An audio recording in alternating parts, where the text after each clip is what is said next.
안녕하십니까. 금속, 재련공학, 철강사의 제강 역사에 대한 발표를 할 신수재공학부 3학년 권동영입니다. 발표 시작하겠습니다. 다음의 철강사의 제강 역사와 발전 동력 및 미래 전망에 대한 세 가지 논문에 대해 발표하겠습니다. 히카리사는 옥세나이트 스테인리스 강제주를 위한 고속 고효율 탈탄 기술을 확립했습니다. 이는 탈탄 효율 향상, 하드플로운 탑 옥시전에 의해 만들어진 핫스팟 효과로 불어넣는 AOD에 의해 정렬 시간을 단축하였습니다. 여기서 AOD란 아르곤 옥시전 디카버라이제이션의 약자입니다. 다음으로 야마타사에 대한 예시를 말씀드리겠습니다. 이는 페라이트 스테인리스 강제조에 관한 탈탄 기술을 확립하여 하이카본 턴다운이 가능한 LD 전로로 진공 조절에 의한 고속 탈탄 VOD 간 최적 부하 분배 달성으로 펌핑을 방지했습니다. 또한 레드 하단의 아르곤 처치율량을 증가시켜 강한 교반을 이끌어냈습니다. 그리고 복합 실현의 효과를 설명하기 위해 크롬에 대한 탄소의 산화 정도를 나타내는 새로운 탈탄 SVOC를 제안하였으며 현속 주조를 통한 세계 최고의 금속 촉매 매개체의 제조 기술은 최적의 금형 분말과 REM을 금형에 고정밀 첨가하는 기술을 개발하여 확립하였습니다. 스테인리스 제강 공정의 과거와 현 주소를 알려드리겠습니다. 1912년경 스테인리스 스틸 발명 이후 거의 1세기 만에 스테인리스 스틸 제조 기술의 눈부신 발전이 있었습니다. 현재 스테인리스 제강 공정으로는 AOD와 결합한 플로잉, VOD, 즉 베큐um 옥시전 디카버라이제이션, 금속 촉매 매개체 생산 등이 있습니다. 히카리사는 서스 304로 불리는, 우리말로는 STS 304라고 불리는 오세나이트 스테인리스 스틸을 생산했습니다. 그 방법이 어떻나? 전기아크로 AOD, 연석주조 등을 통한 생산을 하였습니다. 다음으로 AOD 복합 실현에 대해 알아보겠습니다. 이 기술의 목적은 추가적인 상치로 산소 유량 속도를 높이기 위함에 있습니다.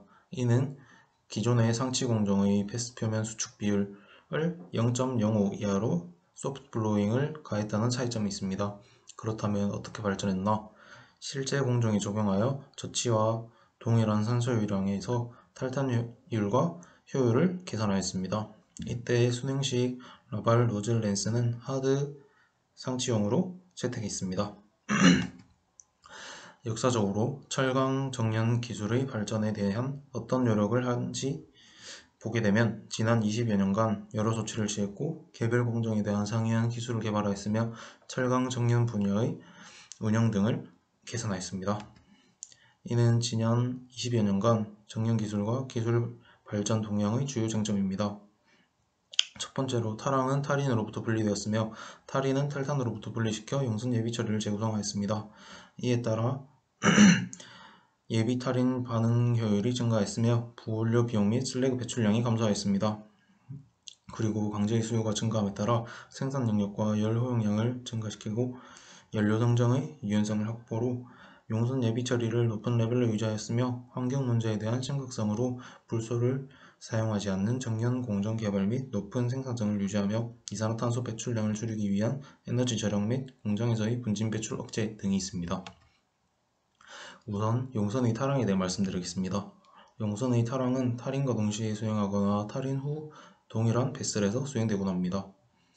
하지만 탈항은 환원 반응이므로 탈인의 산화대기에서는 효율성이 떨어지게 되며 이에 따라 서로 분리하여 반응 효율을 증대시켰습니다. 그 방법으로는 탈항력이 우수한 CaO-Mg+의 주입 후 KR 프로세스를 수정하여 기계적 교반기를 이용한 고효율 공정이 야와타사 등에서 개발되었습니다.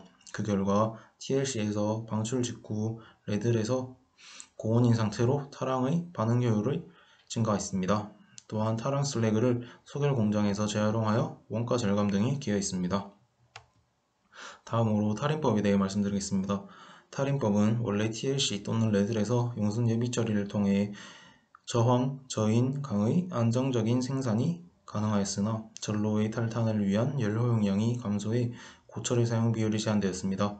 이에 대응해 탈인에 적합한 전로의 용선을 장입하고 산소가스 취입으로 실리콘과 인의 제거, TLC에 부족했던 대형 프리보드의 이점, 플럭스의 저치로 황 제거, 탈가스 등으로 구성된 LDORP 방식을 사용했고 그 후 일반 전로로 탈탄을 위해 이송되었습니다. 이렇게 전로에서 다른 전로로 옮겨가는 문제가 있음에도 불구하고 낮은 CA 소비량, 높은 소득률, 전로의 안정적이고 빠른 작동 등에 힘입어 용선의 양을 늘리는데 해당 공정이 채택하게 되었습니다. 다음은 탈인법입니다. 이는 불도 없이 비교적 저염기도 저융점의 슬래그를 이용해 산소를 불어 용선 중의 인, 실리콘을 제거하여 베슬의 부피 활용을 증가시켰습니다. 최근 들어서 용선이 가장 적합한 수준을 초과하는 실리콘 함량의 경우에만 탈인 전에 탈기술을 합니다. 이때 제강 슬래그 배출을 줄이고 용선의 수득률을 개선하는 방향이 지향하는 목표입니다.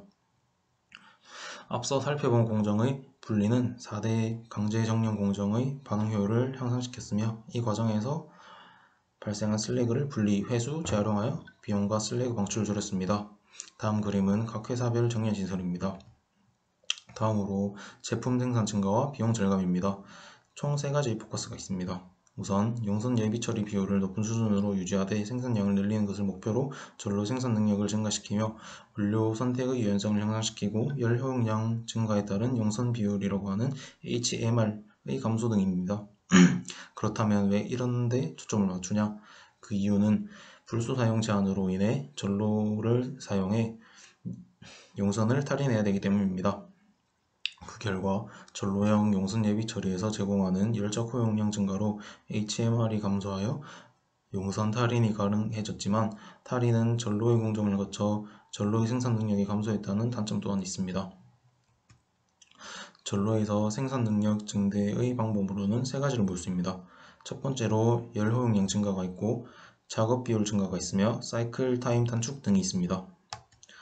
또한 전로의 정령 기술 진보는 크게 2가지로 볼 수 있습니다. 첫 번째로 전로에서 저치를 통한 스틸베스의 교반입니다. 이는 LDOB, LDCB, LD 파우더 바텀 블로잉 등이 있습니다. 두 번째로 정확한 송풍 제어를 위한 센서의 집중적인 활용 등이 있습니다. 원료 선택의 유연성과 열 허용량 증가입니다. 이는 2000년대 초반 철강 생산 증대를 위해 제강로는 선철 생산 능력의 한계를 감안해 용선 비율을 줄였습니다. 이에 따라 금속원 선정에 있어 유연성의 증가로 큰 열 허용량이 요구되었습니다. 열 허용량의 증가는 고철의 사용 증가로 이루어졌습니다. 그 방법으로 TLC 회전율 증가와 TLC 내에서의 콜드 스크랩 용융 등으로 서멀 플렉시빌리티를 증가시켰고 회전율을 증가로 복사열 손실 방지에 효과적인 모습을 보였습니다. 분진의 재활용입니다. 각 회사별 다양한 방법을 보였는데 히카리사를 보면 RHF 시스템으로 스테인리스 스틸 생산 공정의 분진을 전기 아크로 재료로 사용하여 재활용했음을 보입니다. 2차 정령 기능의 진보입니다. 넓은 분야의 탈가스 활용이 있는데 원래 플레이트 제품의 몰튼 스틸에는 오랫동안 탈수 처리가 적용되어 왔습니다. 최근 들어 진공 배기가스 시스템을 가공 탱크에서 절단해 가공 전 소진 상태를 유지하는 준비 진공법으로 가공 처리가 빠른 진공 도달이 가능해졌습니다. CAS-5B란 Composition Adjustment by the Sealed Argon Oxygen Blowing으로 전로로부터 태핑 즉시 사용할 수 있는 단순화된 2차 정연 공정으로 탈가스가 필요 없는 강철에 광범위하게 적용되었습니다. 최근에는 라이트 RH 처리의 적용 증가로 CAS-5B 처리는 거의 사용되지 않고 있습니다. 마지막으로 RH 공정을 통해 탈탄 반응 속도 개선입니다. 이는 재순환 속도와 배출 속도 증가로 인해 진보하게 되었는데 이때 프리베큐um 시스템 도입으로 몰튼 스틸 재순환이 시작되는 약 400토로의 진공이 약 4초 만에 도달할 수 있게 되었습니다. 이상으로 출처를 밝히면서 마치겠습니다. 감사합니다.